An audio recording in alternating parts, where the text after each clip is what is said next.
2026 നിയമസഭാ തെരഞ്ഞെടുപ്പിൽ കേരളത്തിന്റെ ട്രെൻഡ് എങ്ങോട്ടാണ്? Pro UDF. UDF തരംഗം കേരളത്തിൽ നിലനിൽക്കുന്നുണ്ട്. ഫലം വരുമ്പോൾ ഞാൻ ഈ പറഞ്ഞത് നിങ്ങൾ കുറിച്ചു. അതൊരു വാശിയാണോ? മുൻ MLA കൊണ്ടുവന്നൊരു പദ്ധതി ഇനി അങ്ങനെ വിജയിക്കേണ്ട എന്ന്? അല്ല, ഞാൻ എൻ്റെ രാഷ്ട്രീയത്തിലെ ഞാൻ കാണുന്നത് വാശി വേണ്ടി എന്താ, മുൻ MLA ചെയ്തതിനേക്കാൾ ഒരുപടി കൂടുതൽ ചെയ്യണം.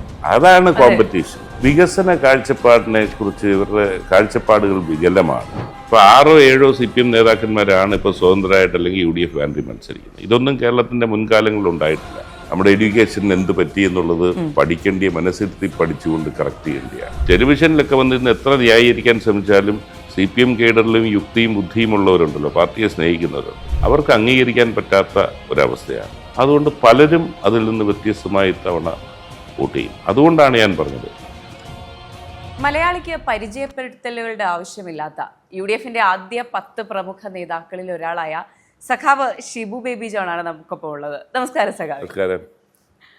ഉമ്മൻചാണ്ടി സർക്കാരിന്റെ കാലത്ത് MLA ആയി, ചവറയിൽ നിന്ന് MLA ആയി, അതുപോലെ തൊഴിൽ വകുപ്പ് മന്ത്രിയായി. അതിനുശേഷം കഴിഞ്ഞ 10 വർഷക്കാലം ഇവിടെ MLA ആയിരിക്കുന്നത് ഇടതുമുന്നണിയുടെ ഒരു വ്യക്തിയാണ്.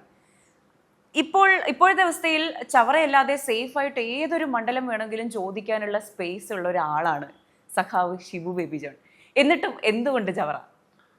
അത് അവിടെ ഒരു ബന്ധം തന്നെ. ഞാൻ അങ്ങനെ ബന്ധങ്ങൾക്ക് വില കൽപ്പിക്കുന്നതാണ്. 2 തവണ പരാജയപ്പെട്ടെങ്കിലും ഒരു പരാജിതനായിട്ടുള്ള ഒരു സ്ഥാനാർത്ഥിക്കും കിട്ടാത്ത സ്നേഹവും വാത്സല്യവും ഇന്നും എനിക്ക് ആ മണ്ഡലത്തിൽ നിന്ന് കിട്ടുന്നു. ജയപരാജയങ്ങളൊക്കെ ക്ഷണികമാണ്. പക്ഷേ അവിടുന്നുള്ള ആ ബന്ധം വിട്ട് പോയിട്ട് വേറെ വൃത്തി എന്നാൽ സ്വാഭാവികമായിട്ട് ചോദിക്കത്തില്ല, നാട്ടിൽ കൊള്ളാത്തവനാണോ ഇങ്ങോട്ട് വരുത്തുന്നതെന്ന് ചോദിക്കത്തില്ല. മാത്രമല്ല, എനിക്ക് ആ കേവലം ഒരു സ്ഥാനം മാത്രമല്ല, എൻ്റെ രാഷ്ട്രീയവും രാഷ്ട്രീയത്തിൻ്റെ ഊർജവുമൊക്കെ അവിടുന്ന് കിട്ടുന്ന ആ സ്നേഹവും ഇതുമാണ്. അത് നിലനിർത്തിക്കൊണ്ടുള്ള നേട്ടങ്ങൾ ഉണ്ടെങ്കിൽ മതി എന്ന് ഞാൻ തീരുമാനിച്ചു. അതേ ഉള്ളൂ. അതെ. അപ്പോൾ ഇത്തവണ ചവറ പിന്തുണയ്ക്കുമെന്ന് തന്നെയാണോ വിശ്വസിക്കുന്നത്?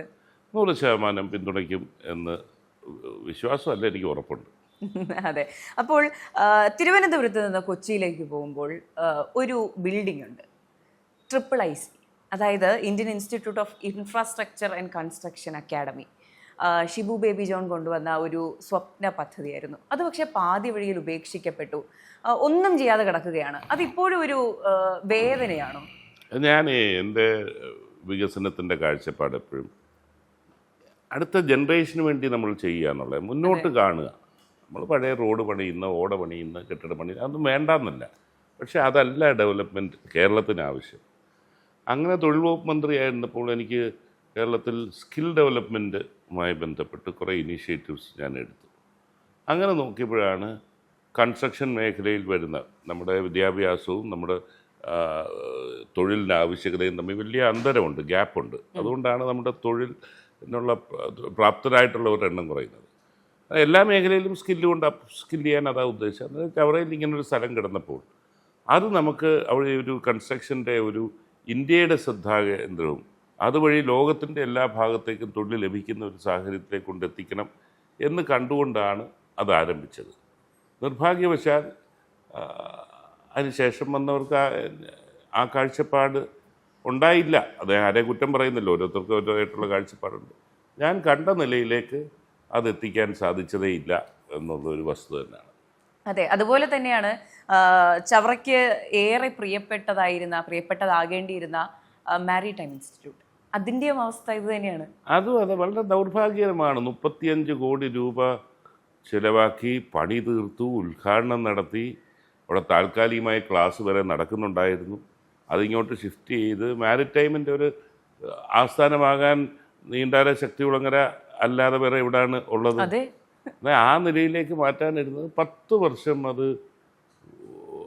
ഉപയോഗിച്ചേ ഇല്ല എന്നുള്ളത് ക്രിമിനൽ ആയിട്ടുള്ള വീഴ്ചയായിട്ടേ ഞാൻ കാണുന്നുള്ളൂ.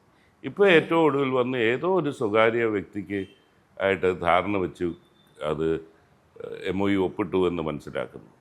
വളരെ ദൗർഭാഗ്യകരമാണ് അങ്ങനെ ഉണ്ടാകുന്നത്. ശരിക്കും വളരെ പ്രതീക്ഷയോടെ കൊണ്ടുവന്നൊരു പദ്ധതി ഇങ്ങനെ കൈവിട്ടു പോകുമ്പോൾ നാടിനത് ഒരു ഉപകാരവും ഇല്ലാതായി പോയി എന്ന് കാണുമ്പോൾ വേദനയല്ലേ? വേദന തന്നെയാണ്. കാരണം ഇന്ന് മാരിടൈമിൻ്റെ സാധ്യതകൾ ഇപ്പോൾ നമുക്കറിയാം. ക്രൂയിസുകളുടെ എണ്ണം വർദ്ധിച്ചു വരുന്നു. എല്ലാവരും ആ നിലയിൽ ഇത് പണ്ടുള്ള ഗുഡ്സ് ട്രാൻസ്പോർട്ടോ അത് മാത്രമല്ല വേറെ അനന്തമായ സാധ്യതകൾ മാരിടൈം വന്നത്. പിന്നെ ഇവിടുന്ന് ഒരു സീമാനായി പഠിച്ചിറങ്ങിക്കഴിഞ്ഞാൽ കിട്ടേണ്ട ഒരു ശമ്പളം അല്ലെങ്കിൽ അങ്ങനെ ഒരു സ്ഥലത്തേക്ക് എത്തുമ്പോൾ 1.5 ലക്ഷം രൂപയായി തുടങ്ങി ക്യാപ്റ്റനാകുമ്പോൾ 10 ലക്ഷം രൂപ വരെ കിട്ടേണ്ടതാണ്. 2016 പഠിച്ചിറങ്ങിയ അന്ന് പഠിച്ചിറങ്ങിയിരുന്നെങ്കിൽ ഇന്നിപ്പോൾ ക്യാപ്റ്റനായനെ 10 ലക്ഷം രൂപ കിട്ടിയേനെ. അന്നേരം എത്ര കുട്ടികൾക്കാണ് 500 കുട്ടികൾ വെച്ചാണെങ്കിൽ ഒരു വർഷം, എന്നാൽ പോലും 5000 കുടുംബങ്ങൾ ഇന്ന് രക്ഷപ്പെടത്തില്ലായിരുന്നു. അത് എന്തോ ഈ ഗവൺമെൻറ്റിനെ സംബന്ധിച്ചിടത്തോളം അവർക്ക് വിഷൻ ഇല്ല എന്നുള്ളതാണ് പ്രശ്നം. അതൊരു വാശിയാണോ? മുൻ MLA കൊണ്ടുവന്നൊരു പദ്ധതി ഇനി അങ്ങനെ വിജയിക്കേണ്ട എന്ന്? അല്ല, ഞാൻ എൻ്റെ രാഷ്ട്രീയത്തിലേ ഞാൻ കാണുന്നത് വാശി വേണ്ടി എന്താ മുൻ MLA ചെയ്തതിനേക്കാൾ ഒരു പടി കൂടുതൽ ചെയ്യണം, അതാണ് കോമ്പറ്റീഷൻ എന്ന് പറയുന്നത്. ഇത് മനഃപൂർവ്വം ഡിലേ ആക്കിയതാണോ, കഴിവുകേടാണോ, അതോ ഗവൺമെൻറ് തലത്തിലുള്ളവരുടെ വിഷൻ ഇല്ലായ്മയാണോ എന്നുള്ളത് നിർവചിക്കാൻ പറ്റുന്നില്ല. അതെ. അപ്പോൾ നീണ്ടകരയെ പറ്റി പരാമർശിച്ചു. നീണ്ടകര എന്ന് പറയുന്നത് എനിക്ക് തോന്നുന്നു തിരുവനന്തപുരം മുതൽ അങ്ങ് കാസർഗോഡ് വരെ അറിയാത്തതായി ഒരു മലയാളിയും ഉണ്ടാകില്ല. പക്ഷേ നീണ്ടകരയുടെ ഇപ്പോഴത്തെ അവസ്ഥ എന്താണ്? വികസനം കഴിഞ്ഞ 10 വർഷം എത്രത്തോളം നടന്നിട്ടുണ്ട് ഇവിടെ? നീണ്ടകര മാത്രമല്ല, ഞാൻ നീണ്ടകര മാത്രമായിട്ട് പറയുന്നില്ല, ചവറ മണ്ഡലവും മാത്രമായിട്ട് പറയുന്നില്ല. വികസന കാഴ്ചപ്പാടിനെ കുറിച്ച് ഇവരുടെ കാഴ്ചപ്പാടുകൾ വികലമാണ്. ഗവൺമെൻറ്റിനെ സംബന്ധിച്ചിടത്തോളം അവർക്ക് ട്രൂ ഡെവലപ്മെൻറ്റ്, ഞാൻ പറഞ്ഞ സ്വാതന്ത്ര്യം കിട്ടിയ ഭാരതത്തിൽ അന്ന് ചില വിഷയങ്ങളുണ്ടായിരുന്നു. അതിന് ഡെവലപ്മെൻറ്റ്സിൻ്റെ ഒരു കാഴ്ചപ്പാടുണ്ടായിരുന്നു. അന്ന് റോഡ് പാകുക, അന്ന് ഡൽഹിയിൽ പോലും 5-6 റോഡേ ഇന്ത്യ രാജ്യത്ത് ടാറിട്ടുള്ളായിരുന്നു ആ തലസ്ഥാനത്ത്. അവിടുന്ന് അന്നത്തെ ഒരു കാഴ്ചപ്പാട്, ആ സ്കൂളുകൾ ഡെവലപ്പ് ചെയ്യുക, ഇതെല്ലാം അതൊരു നാച്ചുറൽ പ്രോഗ്രഷനിൽ പോയിക്കൊണ്ടിരിക്കുന്നതാണ്. ഏത് ഗവൺമെൻറ് വന്നാലും എൻ്റെ ഒരു പുരോഗതി. പക്ഷെ അതുമാത്രമാണ് ഡെവലപ്മെൻ്റ് എന്നുള്ള നിലയിലേക്കാണ് ഇവർ പലപ്പോഴും പരിമിതപ്പെട്ടത്. റോഡ് BMBC ആക്കി, വലിയ അവകാശവാദമാണ്. അത് ആ കാഴ്ചപ്പാടിൻ്റെ കുഴപ്പമില്ല. റോഡ് BMBC ആക്കി എന്നുപോലെ ആക്കി തുടങ്ങിയാണ്.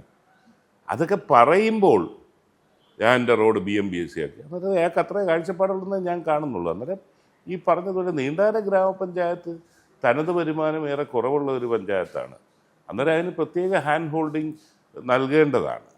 പക്ഷെ ഞാൻ മനസ്സിലാക്കുന്നത് കേവലം 3% എന്തോ MLA ഫണ്ടിൻ്റെ പോലും MLA ചെലവഴിച്ചതിൻ്റെ 3% മാത്രമാണ് നീണ്ടകര പോലൊരു പിന്നോക്കമായിട്ടുള്ള, സാമ്പത്തികമായി പിന്നോക്കമായ ഒരു പഞ്ചായത്തിൽ നൽകിയത്. അതെ. അപ്പോൾ 10 വർഷം മുൻപ് വളരെ മുന്നോട്ട് ചിന്തിച്ചുകൊണ്ടാണ് ഈ പറഞ്ഞ IIIC ആണെങ്കിലും മാരിടൈം ഇൻസ്റ്റിറ്റ്യൂട്ട് ആണെങ്കിലും കൊണ്ടുവന്നിട്ടുള്ളത്. ചിലപ്പോൾ എനിക്ക് തോന്നുന്നു ഇപ്പോൾ ഉള്ള വലിയൊരു ചോദ്യമാണല്ലോ, യുവാക്കൾ എന്തുകൊണ്ട് പുറത്തേക്ക് പോകുന്നു, ജോലി തേടി പുറത്തേക്ക് പോകുന്നു എന്നുള്ള ചോദ്യം. ഈ പദ്ധതി നടപ്പിലാക്കിയിരുന്നുവെങ്കിൽ ഈ പറഞ്ഞ പുറത്തേക്കുള്ള പോക്ക് ഗണ്യമായി തന്നെ കുറയ്ക്കാൻ കഴിയില്ലായിരുന്നു? ഞാൻ ഇന്ന് കറക്റ്റ് ചെയ്തോട്ടെ, യുവാക്കൾ എന്നും ജോലി തേടി പുറത്തോട്ട് പോയിട്ടുണ്ട്. അതിന് അവർക്ക് പുറത്തു പോയി അവർ സക്സസ്ഫുൾ ആയിട്ടുണ്ട്. അതിന് കാരണം നമ്മുടെ മെച്ചപ്പെട്ട വിദ്യാഭ്യാസമാണ്.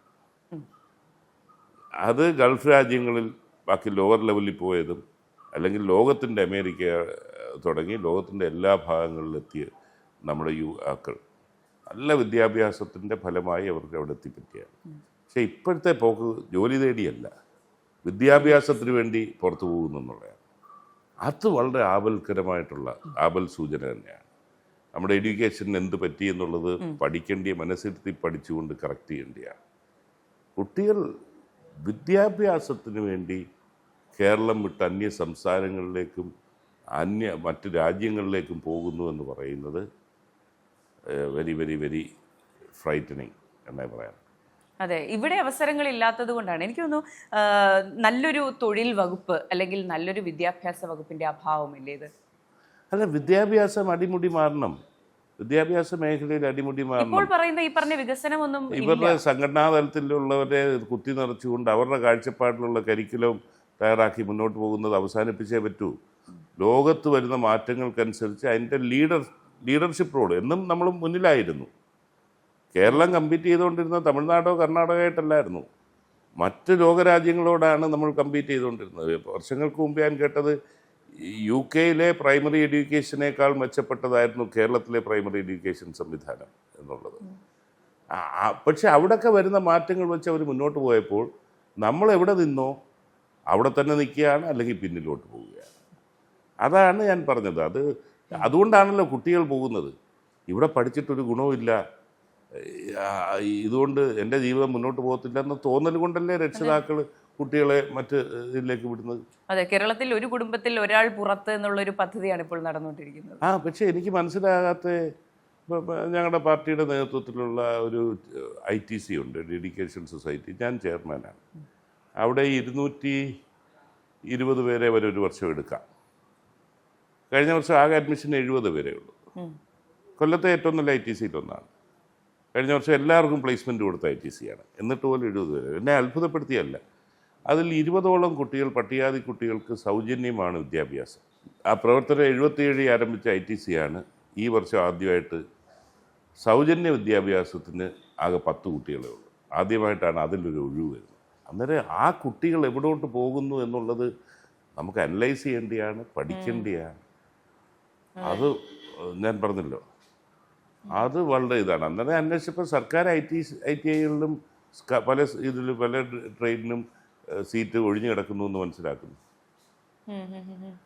അതെ, ഇതിൻ്റെ ഒരു സ്കോപ്പിൻ്റെ ഒരു വ്യാപ്തി നിങ്ങൾ മനസ്സിലാക്കി നോക്കുക. അതെ, ഇപ്പോൾ ഉന്നത വിദ്യാഭ്യാസത്തേക്കിന് മാത്രമല്ല പോകുന്നത് പുറത്തേക്ക്. ഉന്നത വിദ്യാഭ്യാസം, ബെറ്റർ ലൈഫ് സ്റ്റൈൽ എന്നുള്ളൊരു ചിന്ത, ബെറ്റർ ലൈഫ് സ്റ്റൈലും ഉണ്ട്. ഞാൻ പറഞ്ഞത് അവിടെ പോയി ലക്ഷങ്ങൾ മുടക്കി പഠിച്ചിട്ട് അവിടെ ബെറ്റർ ലൈഫ് സ്റ്റൈൽ വേണ്ടല്ലോ.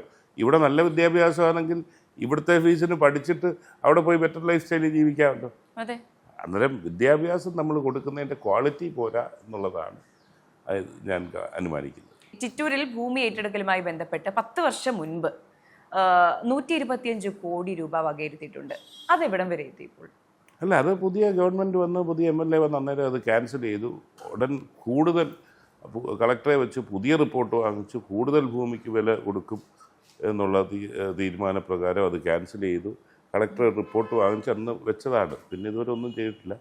ഇപ്പോൾ ഏറ്റവും ഒടുവിൽ ഇപ്പോഴത്തെ അടുത്ത വർഷം പുതിയ ഗവൺമെൻറ് വന്നിട്ട് പാസ്സാക്കേണ്ടിയ ബഡ്ജറ്റ്, അതിൻ്റെ പ്രഖ്യാപനം എല്ലാ തവണയും പുതിയ ഗവൺമെൻറ് വന്നിട്ടാണ് ബഡ്ജറ്റ് വെക്കുന്നത്. ഈ തെരഞ്ഞെടുപ്പിന് മുമ്പ് ഞാൻ നിങ്ങൾ ഇങ്ങനെയൊക്കെ ചെയ്യുമെന്ന് പറഞ്ഞ് ഒരിക്കലും നടപ്പിലാകാത്ത, സാങ്ക്ടിറ്റി ഇല്ലാത്ത ബഡ്ജറ്റിൽ 20 കോടി വെച്ചു എന്നാണ് പറയുന്നത്. 125 കോടി വെച്ച് ഗവൺമെൻറ് ഓർഡർ ഇറക്കിയത്, ആ ഗവൺമെൻറ് ഓർഡർ ക്യാൻസൽ ചെയ്തിട്ട് ചെയ്യുന്നതാണ്. അത് ആ നാട്ടിലെ ജനങ്ങൾ, ഞാൻ അവിടുത്തെ ജനപ്രതിനിധിയായിരിക്കെ അവർ ഈ KMML എന്ന പൊതുമേഖലാ സ്ഥാപനത്തിൻ്റെ ഭാഗത്തു നിന്നുണ്ടായ വീഴ്ച, മലിനീകരണം കൊണ്ട് അവരുടെ ജീവിതം എങ്ങനെ ദുരിതത്തിലായി എന്ന് ബോധ്യപ്പെട്ടാണ്. എനിക്കും ശരിയാണ്, 5 വർഷം കിട്ടിയിട്ട് അവസാന വർഷമാണ് അതിന് പണം അനുവദിക്കാൻ സാധിച്ചത്. പക്ഷേ ഞാൻ പണം അനുവദിച്ചു. പിന്നീടത് ഒന്നും തന്നെ ഇല്ലാതെ പോകുന്നു. എന്താണേലും അത് പുതിയ ഗവൺമെൻറ് വരുമ്പോൾ അത് ഏറ്റെടുത്തിട്ട് അവിടെ തൊഴിലവസരങ്ങളുള്ള വ്യവസായ സംരംഭങ്ങൾ കൊണ്ടുവന്നിരിക്കും. അതെ, അപ്പോൾ ആദ്യം MLA ആകുമ്പോൾ തെക്കും ഭാഗം പള്ളിക്കോടി പാലം അതൊരു പദ്ധതിയായിരുന്നു. ആദ്യ പദ്ധതി, ഹൃദയത്തോട് ചേർത്ത് വെച്ച പദ്ധതിയായിരുന്നു. അതിനെപ്പറ്റിയുള്ള ഓർമ്മകൾ പങ്കുവയ്ക്കും. എനിക്കതൊരു നിയോഗം പോലെ തോന്നുന്നു. കാരണം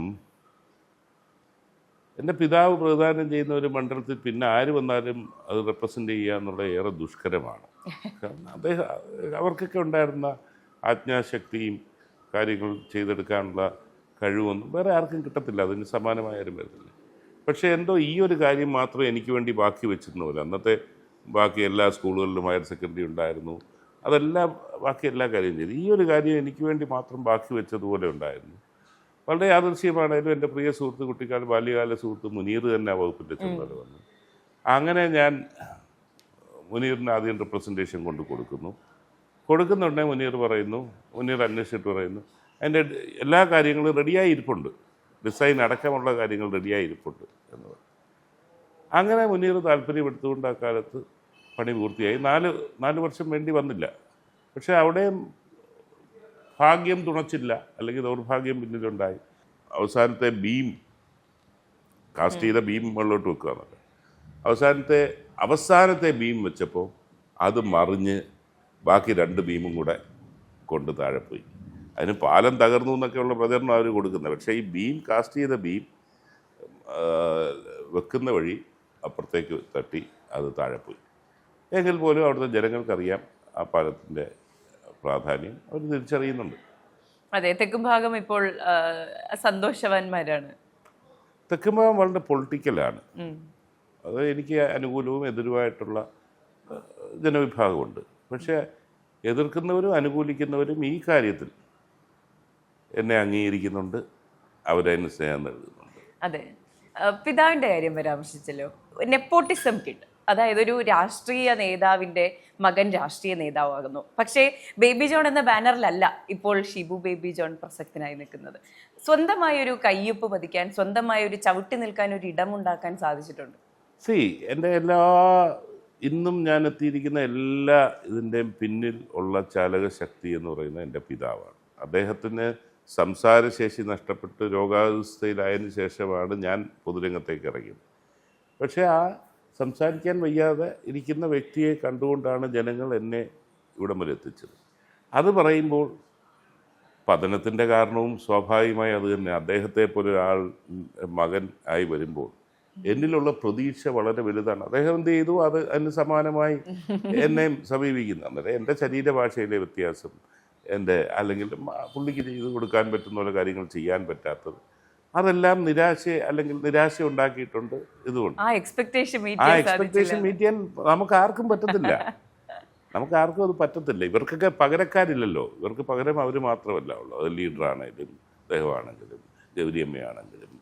അങ്ങനെ കേരള രാഷ്ട്രീയത്തിൻ്റെ ഒരു സ്വാതന്ത്ര്യത്തിന് മുമ്പ് പൊതുപ്രവർത്തനം തുടങ്ങി നാളത്തെ കേരളം എന്തായിരിക്കണമെന്ന് കാഴ്ചപ്പാടുണ്ടായി. ആ നാളത്തെ കേരളം സൃഷ്ടിച്ചിട്ടാണ് അവരൊക്കെ അരങ്ങൊഴിഞ്ഞേക്കുന്നത്. അതുപോലെ ഡോയൻസ് ആയിട്ടുള്ളതല്ലേ. അതെ, തൊഴിലാളി എന്നും മുതലാളി എന്നും മാറി മാറി വിളിക്കാൻ പറ്റുന്ന ഒരു നേതാവായിരുന്നു ബേബി ജോൺ എന്ന് പറയുന്നത്. അദ്ദേഹം തന്നെയാണോ റോൾ മോഡൽ? തീർച്ചയായിട്ടും. അതെ, ഞാൻ പറഞ്ഞില്ലേ, ഞാൻ ഇതുവരെ എല്ലാ ഇതിലും രാഷ്ട്രീയത്തിൽ നേട്ടങ്ങൾ എന്തൊക്കെ ഉണ്ടായി എന്ന് അവകാശപ്പെടും. അതെല്ലാം എൻ്റെ പിതാവിൻ്റെ കൂടെയുള്ള ജനങ്ങളുടെ ഒരു നന്ദിയും കടപ്പാടും കൊണ്ട് മാത്രമാണ്. അദ്ദേഹം പഠിപ്പിച്ചു തന്ന പാഠങ്ങളാണോ ഇതെല്ലാം? അദ്ദേഹത്തിൽ നിന്ന് പറഞ്ഞു തന്നിട്ടുണ്ടോ ഇങ്ങനെയാണ്? ഒരിക്കലുമില്ല. ഞാൻ പിന്നീട് വളരെ റിഗ്രറ്റ് ചെയ്ത ഒരു കാര്യമാണ്. ഞാൻ പൊതുരംഗത്തേക്ക് ഇറങ്ങണമെന്ന് ഒരു ഘട്ടത്തിലും ചിന്തിച്ചില്ല. പിന്നെ ഇറങ്ങിയപ്പോൾ എനിക്കുണ്ടായ തോന്നൽ 2 വർഷമെങ്കിലും അദ്ദേഹത്തോടൊപ്പം ഒന്ന് സഞ്ചരിച്ച് അദ്ദേഹത്തിൻ്റെ ശൈലിയും അദ്ദേഹത്തിൻ്റെ ബന്ധങ്ങളും ഇതെല്ലാം ഒന്ന് മനസ്സിലാക്കാൻ സാധിച്ചിരുന്നെങ്കിൽ ഞാൻ വേറെ ഒരു തരത്തിലേക്ക് പോയേനെ. അദ്ദേഹത്തിൻ്റെ അഭാവത്തിൽ ഇറങ്ങി വന്നതാണ്. പിന്നെ എൻ്റേതായിട്ടുള്ള പാതയിൽ ഞാൻ പറഞ്ഞില്ലേ, സംസാരശേഷി നഷ്ടപ്പെട്ട് ചോദിച്ചൊരു മറുപടി കിട്ടാൻ പോലും സാധിക്കാത്ത അവസ്ഥയിലുണ്ടായിരുന്നതാണ് അത്. അതെ, 10 വർഷം മുൻപ് ഞാൻ ഇത് ചെയ്തു എന്ന് പറഞ്ഞല്ല താങ്കൾ വിജയിക്കാൻ ആഗ്രഹിക്കുന്നത്. ഇനി എന്താണ് ചെയ്യാൻ ആഗ്രഹിക്കുന്നത്? അല്ല, ഞാൻ പറഞ്ഞല്ലോ, ഞാൻ ഈ വികസനത്തെക്കുറിച്ചുള്ള ഒരു കാഴ്ചപ്പാടിൽ ഞാൻ എപ്പോഴും ചെയ്തിട്ടുള്ള അടുത്ത തലമുറയ്ക്ക് വേണ്ടി എന്നുള്ളത്. പക്ഷെ ഞാൻ പറയട്ടെ, വികസനം നടത്താനാണല്ലോ ജനം നമ്മളെ തിരഞ്ഞെടുക്കുന്നത്. അതെ, അത് ജനങ്ങൾക്ക് ബോധ്യപ്പെട്ട് കഴിഞ്ഞാൽ അവരതനുസരിച്ച് ചെയ്യുമല്ലോ. വെടിവെച്ചിട്ട് ഇട്ടോ എന്നൂടെ പറയേണ്ട കാര്യമില്ലല്ലോ. നമുക്ക് വികസനം നടത്താനാണ് ഏൽപ്പിച്ചത്. വികസനം നടത്തുന്നത് കൊണ്ടൊരു വോട്ടും വരത്തില്ല, ഒരു വോട്ടും ഇല്ല. അത് തെറ്റായ കാഴ്ചപ്പാടാണ്. വികസനം നടത്തിയില്ലെങ്കിൽ വോട്ട് പോകും. അതെ, അതുണ്ട്. പക്ഷേ ജനങ്ങൾക്ക് ബോധ്യപ്പെടുന്ന നിലയിലേക്കുള്ള വികസനം കൊണ്ടുവരുവാണെങ്കിൽ അതിൻ്റെ ഒരു ഫീൽ ഗുഡ് ഫാക്ടർ മണ്ഡലത്തിൽ വരും എന്നുള്ളതാണ് എൻ്റെ കാഴ്ചപ്പാട്. അതുകൊണ്ട് തന്നെ ഇതെല്ലാം ഞാൻ ചെയ്തെന്ന് ഞാൻ പറയേണ്ട കാര്യമില്ല. ജനങ്ങൾക്കറിയാം. അല്ലെങ്കിൽ അതാത് സമയത്ത് അതിനാവശ്യമുള്ള പബ്ലിസിറ്റി വരുമ്പോൾ തന്നെ ജനങ്ങൾ അറിയും, വിലയിരുത്തും. അതെ. അപ്പോൾ ചവറയുമായി ബന്ധപ്പെട്ട സുപ്രധാനമായ ഒന്നാണ് ഫിഷിംഗ് ഹാർബർ. ഇതിനു വേണ്ടിയിട്ട് എന്താണ് ചെയ്യാൻ പോകുന്നത്? ഫിഷിംഗ് ഹാർബറിൻ്റെ ടോട്ടൽ ഡെവലപ്മെൻറ്റ് കഴിഞ്ഞ 10 വർഷമായിട്ട് എൻ്റെ ഒരു പുരോഗതി ഭാഗത്തുണ്ടായിട്ടില്ല. ഞാൻ മന്ത്രിയായിരുന്ന കാലഘട്ടത്തിലാണ് പ്രത്യേകിച്ച് ശക്തികുളങ്ങൽ മേഖലയിൽ, നീണ്ടാര മേഖലയിലും കുറേ പുതിയ സംവിധാനങ്ങൾ കൊണ്ടുവന്നു, ഷെഡുകൾ കൊണ്ടുവന്നു. അതെ, ഇനിയിപ്പോൾ അത് നമ്മൾ എക്സ്പോർട്ട് ഓറിയൻറ്റഡ് ആയതുകൊണ്ട് തന്നെ അടുത്ത പടി എങ്ങനെ നമുക്കത് ഒരു ഹൈജീൻ ഇൻ്റർനാഷണൽ ലെവലിലേക്ക് കൊണ്ടുവരുന്ന ഒരു ഹൈജീനിക് സ്റ്റാൻഡേർഡ്സ് മെയിൻറ്റെയിൻ ചെയ്യാനൊക്കെ എന്നുള്ളതാണ് ഞാൻ പരിശോധിച്ചുകൊണ്ടിരിക്കുന്നത്. അത് തീർച്ചയായിട്ടും ഉണ്ടാകും. അതെ, ഇപ്പോൾ കുറച്ച് വർഷങ്ങൾക്ക് മുൻപ് ഞാൻ മത്സ്യത്തൊഴിലാളികളുമായി സംസാരിക്കുമ്പോൾ അവർ പറഞ്ഞൊരു പ്രധാന കാര്യമാണ്, അടുത്തൊരു 10 വർഷത്തിനുള്ളിൽ ഞങ്ങളുടെ കുട്ടികളെ എല്ലാം ഞങ്ങൾ വൈറ്റ് കോളർ ജോബ്സിന് പറഞ്ഞു വിടും എന്നുള്ളത്. അത് ശരിക്കും പറഞ്ഞാൽ ഒരു അവയർനെസ്സിൻ്റെ കുറവല്ലേ? ഈ മത്സ്യബന്ധന മേഖലയിൽ തന്നെ മികച്ച സാലറി മേടിച്ച് അല്ലെങ്കിൽ നല്ലൊരു ജോലിയിലിരിക്കാനുള്ള സാധ്യത ഉണ്ട് എന്നുള്ള അവരുടെ അവയർനെസ്സിൻ്റെ കുറവാണ്. ഇത് അവരിലേക്ക് എത്തിക്കാൻ കഴിയുന്നില്ലേ? അല്ല, മത്സ്യത്തൊഴിലാളികളുടെ മക്കൾ എന്നും മത്സ്യത്തൊഴിലാളികളാകണം എന്ന അഭിപ്രായമൊന്നും എനിക്കില്ല. അവർ വിദ്യാഭ്യാസപരമായി മുന്നിൽ വരണം, നല്ല തൊഴിൽ മേഖലയിലേക്ക് പോകണം. എന്നാൽ വളരെ പരിതാപകരമായ അവസ്ഥയും തീരപ്രദേശങ്ങളിലുണ്ട്.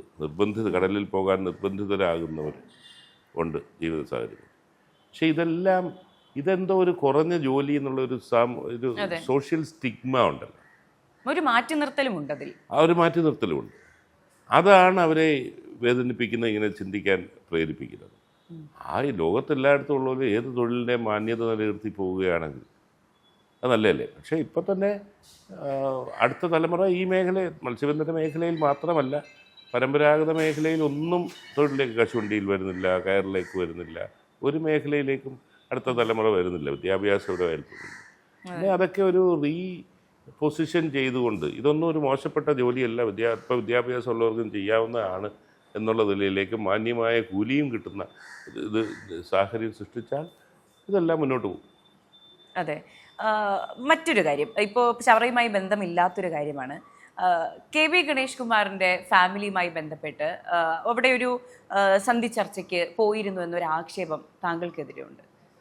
അല്ല, ആക്ഷേപമല്ല. അന്ന് ഞങ്ങൾ സഹപ്രവർത്തകരായ ഒരു ക്യാബിനറ്റിലുണ്ടായി കഴിഞ്ഞപ്പോൾ അദ്ദേഹത്തിന് ചില പ്രശ്നങ്ങളുണ്ടായി, കുടുംബപരമായ പ്രശ്നങ്ങളുണ്ടായപ്പോൾ ഏതൊരു മനുഷ്യനും ചെയ്യുന്നത് പോലെ, പ്രത്യേകിച്ച് എൻ്റെ അന്നൊരു സൗഹൃദം ഞങ്ങളുണ്ടായിരുന്നു, സഹപ്രവർത്തകനായിരുന്നു, അന്ന് അത് ഇടപെട്ട് പരിഹരിക്കാൻ ശ്രമിച്ചു എന്നുള്ളത് എല്ലാവർക്കും അറിയാവുന്നതാണ്. ഉമ്മൻചാണ്ടി സാറിൻ്റെ അറിവോടെ തന്നെ ആയിരുന്നു ഇത്.